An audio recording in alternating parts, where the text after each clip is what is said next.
Scientific and technological advances are resulting in developments that would have been considered science fiction just a few decades ago. Work by researchers in St. Louis to turn insects into bomb detectors caught Jim Kirchherr's attention earlier this year.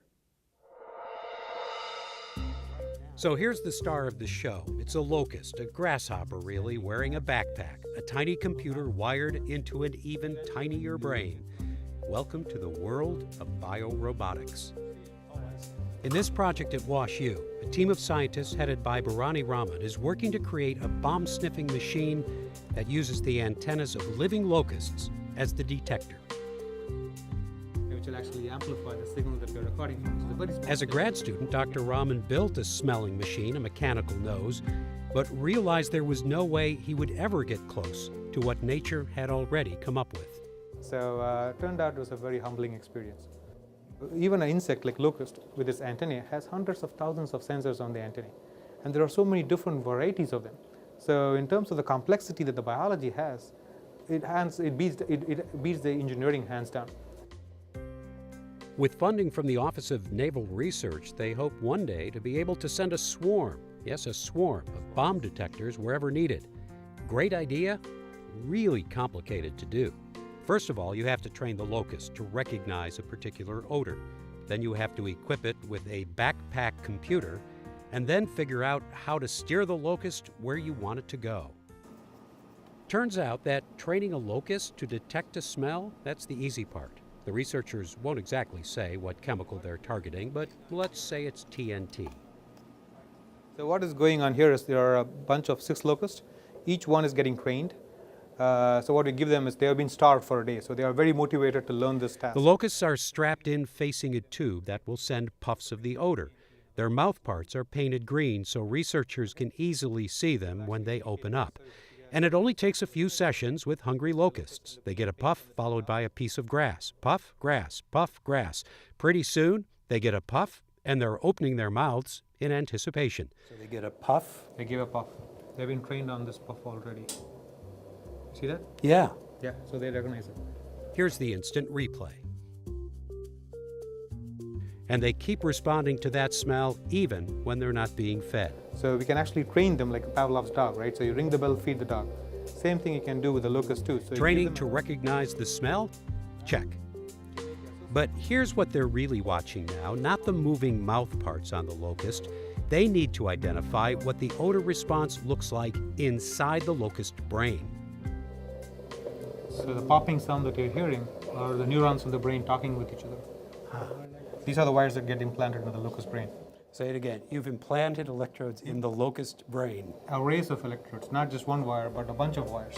And this is where they start turning an insect into a cyborg, part animal, part machine, that can translate, amplify, and transmit a bomb alert in the field. Enter the guy from the computer science and engineering department. Because my area is in electronics, integrated circuit design, microchip design. We can only train biology to pick up interesting signatures, but then the filtering mechanism has to be done on the electronic side. So there's a lot going on in this little backpack.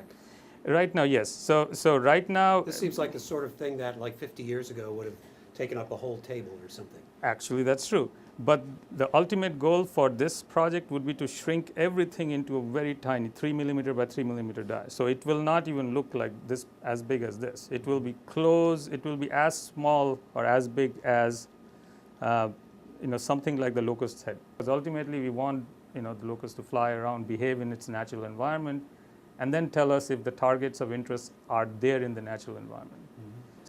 But then the challenge is, of course, which is true with any electronics, is how do you power them? Because they can't run off. So that's where also my expertise also came in, is because my area is to how do you make such systems without running into batteries. Right. So that's also one of the part of this project, is how do you make this whole electronics run by harvesting energy from the ambient source. So let's say they solve all the challenges of detection and transmission, and the locust is ready to go to work. How do you keep it from just flying away? There has to be some method of remote control, of turning the locust into a drone. For that, they turned to a professor of engineering and materials science who brought in a vial of gold nanoparticles, which are most commonly used in cancer treatment. What these gold nanorods are good at is they can absorb a lot of light and convert the light into heat. Here's the thing about locusts. They naturally turn away from heat. So they will tattoo a bit of that heat-absorbing gold on each of the locust wings. Heat the right side, the locust goes left. Heat the left, it turns right. You can apply the heat with a light, and in the lab it works.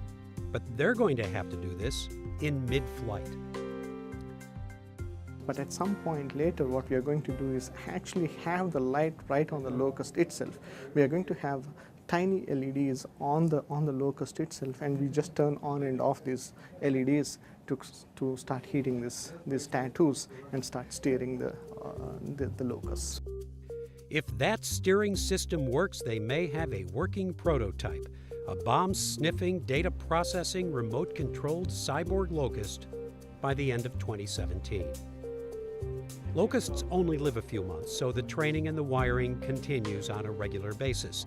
But they're small, they're cheap, they're easy to train. And they don't spend any time thinking, analyzing, considering options. It's those antennas. When it comes to odors, they can find a needle in a haystack. Actually, the truth is they are engineering marvels. So for the amount of footprint they have, the type of sensors they have, the type of energy consumptions they have, we cannot make machines that actually match them, miniaturized machines that match them. So if you cannot build one, why not hijack one? That's the philosophy here. And we have tools right now to hijack. All these tools that we are independently, if you look at them, they are pretty standard tools in their own field. It is the integration of these multidisciplinary tools together that makes this particular project possible, and this is the perfect time to do that.